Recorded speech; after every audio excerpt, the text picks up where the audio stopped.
Bonjour, je m'appelle Mathilde. Moi, c'est Alexis Bayache. Moi, c'est Fanny Caramaro. Bonjour, je m'appelle Lucie Renaud. Je suis Guillaume Fanuel. Je m'appelle Pauline Guinard. Je me présente, je m'appelle Florent Ledoux. Salut, moi c'est Martin Jovenin. Moi c'est Manuel Guinard. Je m'appelle Paul Giraud. Jean-Victor Hilland. Je m'appelle Teddy Girard. Bonjour, je m'appelle Yann Renaud.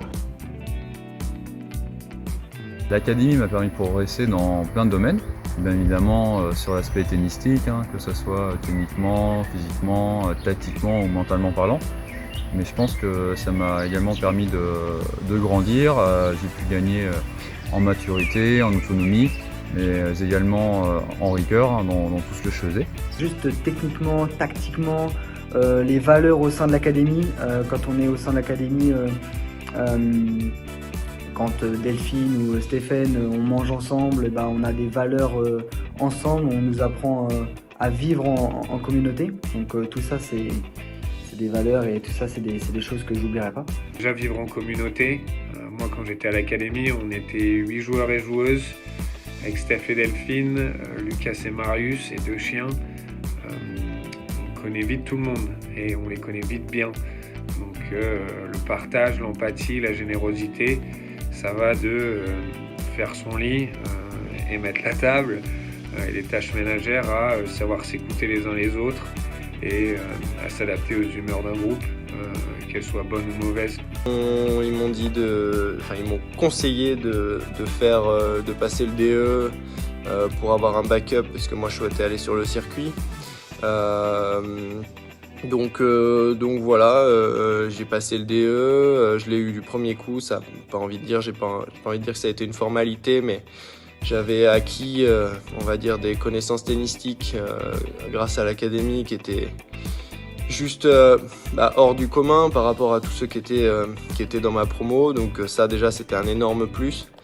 Après j'ai passé le DE, mais j'aurais très bien pu aller aux États-Unis. C'est pareil, en ayant le bac j'aurais pu enchaîner sur les US, j'avais accès à quelques bourses, etc. Mais j'ai préféré choisir cette voie-là. On apprend tous les jours, on développe une autonomie, une rigueur, de la discipline. C'est plein de points qu'on ne développerait pas dans la vie de tous les jours parce que oui, on n'a pas une vie comme tout le monde. On vit en communauté, donc on crée des liens franchement incroyables. L'académie m'a apporté beaucoup de choses, m'a apporté beaucoup de skills, surtout l'autonomie. Parce qu'en étant joueur de tennis, on n'a pas le choix que de se retrouver parfois seul en tournoi et de devoir trouver des solutions par soi-même. L'académie m'a apporté vraiment énormément de choses et je pense que j'aurais pas assez d'une vidéo pour dire tout ce que Steph et Delph m'ont apporté. Mais je pense que les principales choses qu'elles m'ont apporté, c'est en premier l'autonomie. Parce que voilà, on ne vit pas chez nos parents, on est 5 jours par semaine, voire plus parfois. Tout seul avec Steph et Delph. On doit s'organiser tout seul, notre travail il est certes organisé par Delph, mais c'est à nous de le faire tout seul aussi. L'académie pourrait quasiment être qualifiée de deuxième famille quand on vient de l'intérieur. C'est en tout cas mon point de vue. Et quand on est passionné et qu'on va là-bas, ce qui est vraiment top, c'est qu'on a tout pour être encore plus passionné, plus à fond. Et au-delà de l'aspect joueur, même si, il faut être honnête, c'est l'essentiel, vous y allez pour apprendre à mieux jouer au tennis, à progresser. Ça peut permettre de découvrir une vocation. Pourquoi pas passer le diplôme d'état de moniteur, ça vous permet de voir un peu ce métier-là aussi, de connaître le tennis aussi par l'arbitrage. Moi, c'est ce que j'ai fait pendant quelques années.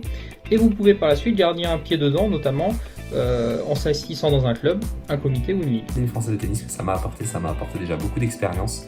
Donc que ce soit en termes tennistiques ou physiques, voilà, pour moi, ou pour en fait peut-être plus tard le transmettre à des joueurs que j'aurais potentiellement si jamais je voulais être moniteur de tennis ou préparateur physique. Mais même pour moi, évidemment, lorsque j'étais à l'académie, le travail physique que je pouvais faire, évidemment, déjà pour entraîner mon corps, parce que j'étais là pour ça. Et puis aussi évidemment pour me faire gagner en expérience tennistique et me faire progresser quotidiennement. J'ai vraiment adoré mon expérience à l'académie parce que j'ai appris tellement de choses. Évidemment d'un côté sportif et tennistique, mais aussi d'un côté social. J'étais loin de chez moi parce que ma famille était en Écosse. Mais du coup, j'ai vraiment appris à être plus indépendante et plus organisée. Moi, ce que ça m'a apporté, c'est de la rigueur, c'est de l'autonomie, c'est aussi de la proactivité, parce qu'on est orienté par les coachs, par Stéphane et Delphine, mais ils nous permettent justement de gagner justement en proactivité pour organiser son planning de tournoi notamment, gagner en autonomie par la gestion de notre matériel, par la gestion de notre planning, la gestion de nos cours. On avait tous les 15 jours un état des lieux à faire sur notre avancée dans les cours et on avait des objectifs à remplir et on s'organisait comme on voulait pour y arriver. Et je pense que c'est une bonne méthode. En tout cas, aujourd'hui, moi, ça m'a beaucoup apporté pour notamment mes études supérieures. Cette organisation-là a fait que j'ai eu sans doute, en tout cas au départ, un peu d'avance sur mes collègues les premières années de ma fac. J'ai beaucoup appris sur le plan de la communication parce que je pense que c'est important que les joueurs et les coachs soient sur la même longueur d'onde, sur le projet du joueur. Donc, mais il faut que le joueur il le dise à ses coachs, sinon les coachs ne peuvent pas le savoir et c'est vrai que c'est plus facile pour guider le joueur là où il veut aller. Donc je pense, j'ai eu un peu de mal avec ça au début, mais je pense que c'est quelque chose qui est important et voilà, donc je tenais à le dire. Et bien sûr, en termes tennistiques et physiques et mentales, on apprend beaucoup de choses, mais il faut poser des questions et il ne faut pas perdre de temps, faut être sérieux. J'ai fait ma terminale F et ma première année d'études en faisant le brevet d'État en étant au CNED. Donc le CNED m'a beaucoup aidé sur le fait d'être bien organisé et autonome. Ça m'a également beaucoup aidé lorsque je faisais des compétitions à l'étranger ou en France, assez loin de la Mayenne, pour pouvoir quand même travailler et préparer dans les meilleures conditions le bac. Le CNED, il y a des avantages et des désavantages.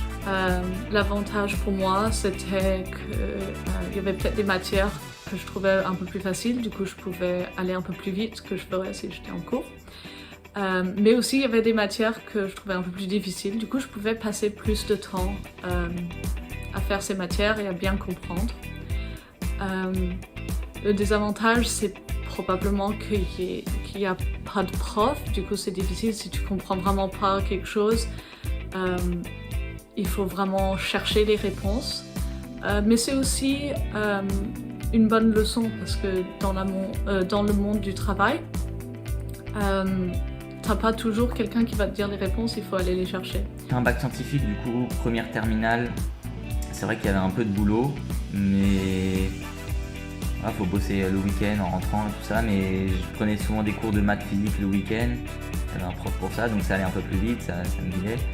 Ensuite, je sais qu'il y a des profs qui sont disponibles à l'académie pour ça. Et il y a Steph et Delph qui nous boostent aussi, qui sont là pour nous aider. Et c'est vrai que j'ai eu aussi la chance d'avoir mes parents derrière moi qui étaient là pour me bouger quand il y avait besoin. Donc voilà, c'est assez exigeant, mais ça se fait très bien. Et voilà, donc globalement, très pratique le CNED, faire ses études et faire beaucoup de sport à côté. C'était très bien organisé et c'est grâce à cette organisation-là que j'ai réussi à avoir mon bac S.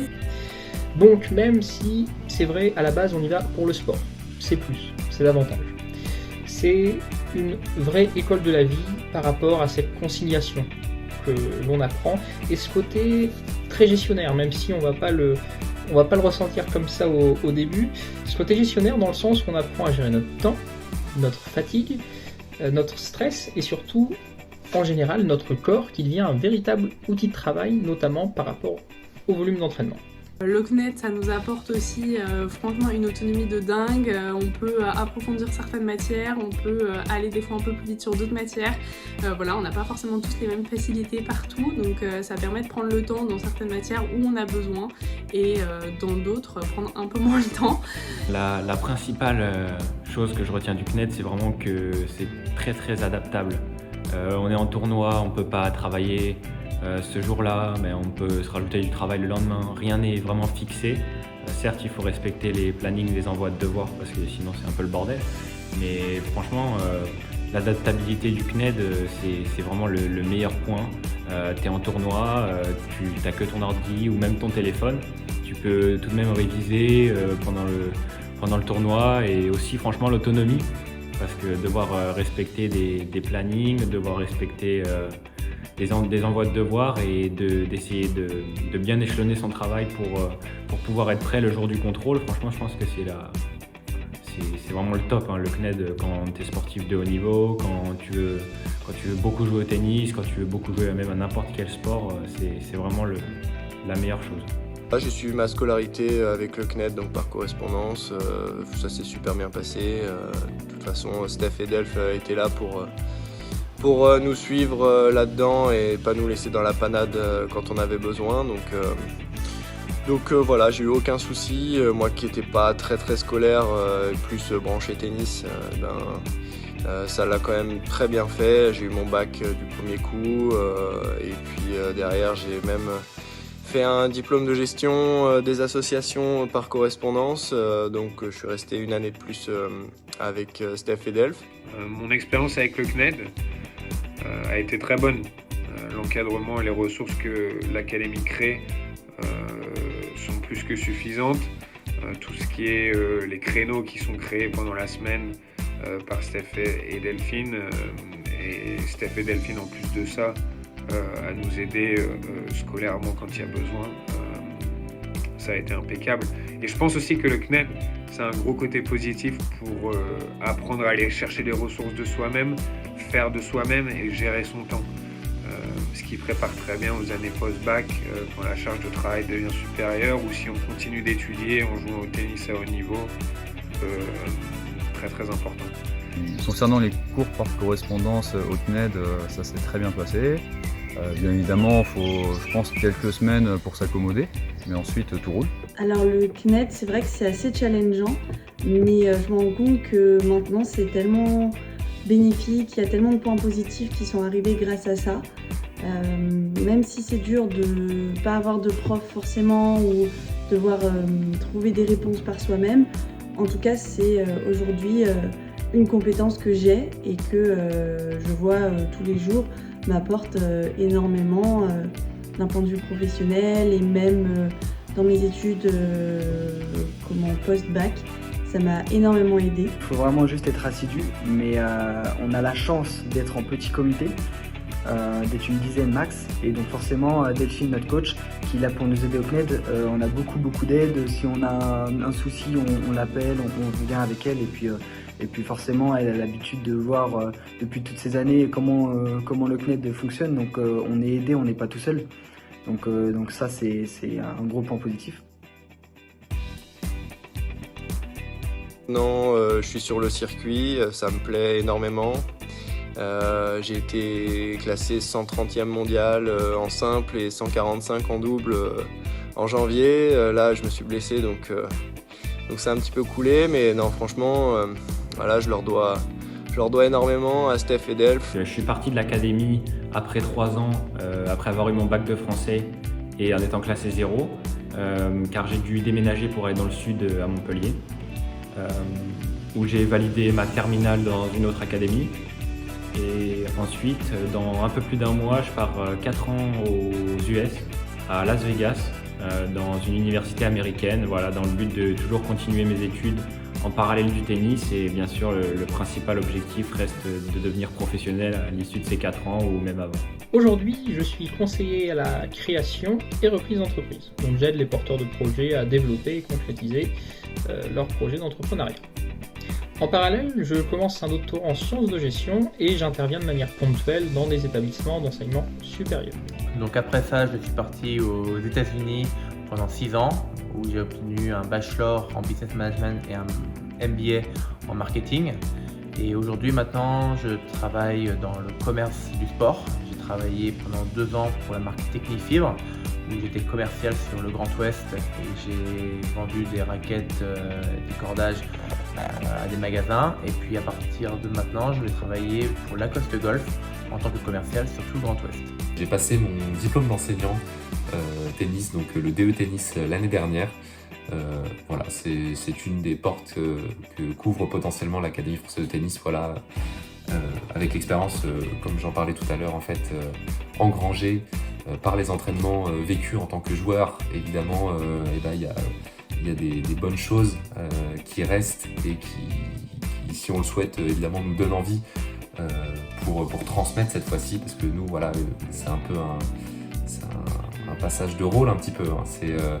On nous transmet en fait des informations, on nous transmet des connaissances, et puis à un moment donné, c'est notre tour de transmettre. Donc... Et maintenant, je vis à Londres. Je suis ingénieur informatique et je joue beaucoup moins au tennis, mais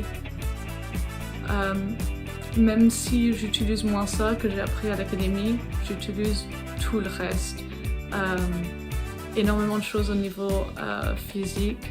J'ai appris énormément de choses parce que à l'académie, on t'apprend pas juste à mieux jouer au tennis, mais on t'apprend comment utiliser son corps, comment s'étirer, comment bien s'échauffer. Et je peux utiliser ça pour tout. Maintenant, je fais un peu de course à pied, du vélo, de la natation. Et je sais mieux m'occuper de mon corps, je trouve, que d'autres personnes, justement, qui n'auront pas eu cette expérience et qui n'auront pas pu apprendre avec des gens comme Steph et Delph. Moi, après l'académie, j'ai fait 4 ans d'études aux États-Unis dans une université en Floride qui s'appelle Stanford University. Et ensuite, je suis retournée en France où j'ai commencé une école de cinéma. Donc je me suis réorientée et maintenant là je suis en dernière année en alternance dans une société de production qui fait des films pour Netflix, dont Balle perdue et AK. Là je suis dans une université de tennis aux États-Unis. Je suis parti faire mes études là-bas et en même temps continuer le tennis. Donc je m'entraîne tous les jours, je fais les matchs là-bas.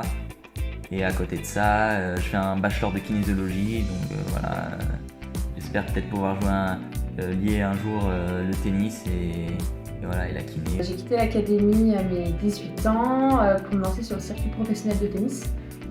Ça a duré 2 ans. Malheureusement, j'ai eu une blessure que j'ai toujours d'ailleurs, que j'ai pas pu guérir, ce qui fait que j'ai dû arrêter ma carrière, mon ambition. Donc suite à ça, je me suis lancée sur les bancs de la fac. Je fais des études pour obtenir mon master de droit, et spécifiquement en droit du travail. Donc aujourd'hui, je suis juriste en droit social. Après, moi, ma vie aujourd'hui, qui l'aurait dit, je travaille encore dans le tennis.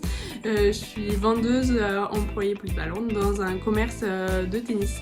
Donc magasin spécialisé, exclusif au sport de raquette et principalement le tennis. Je viens de terminer mon master MEF premier degré pour devenir professeur des écoles. Auparavant, j'ai effectué une licence TAPS et j'ai donné des cours au tennis pendant ma licence et pendant mon master. Et j'aimerais bien être professeur des écoles et donner quelques cours de tennis à côté. Du coup, là, maintenant, je suis en formation DE, diplôme d'État, à la Ligue de Normandie. Donc, tout se passe super bien. J'enseigne dans plusieurs clubs. Et donc, tout ce que j'ai appris avec l'académie en dehors de tennistiquement, techniquement, tout ce que j'ai appris tactiquement et en termes d'enseignement, ça m'est utile, mais à 200% encore aujourd'hui. Et je les remercie beaucoup. Après l'académie, je suis parti aux États-Unis pour jouer au tennis.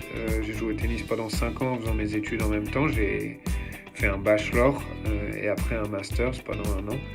Et ça va faire 2 ans que je travaille pour une entreprise aux États-Unis. Donc j'espère, c'est dans mes plans de rentrer en France et d'aller manger une raquette ou une pâte carbo à l'académie.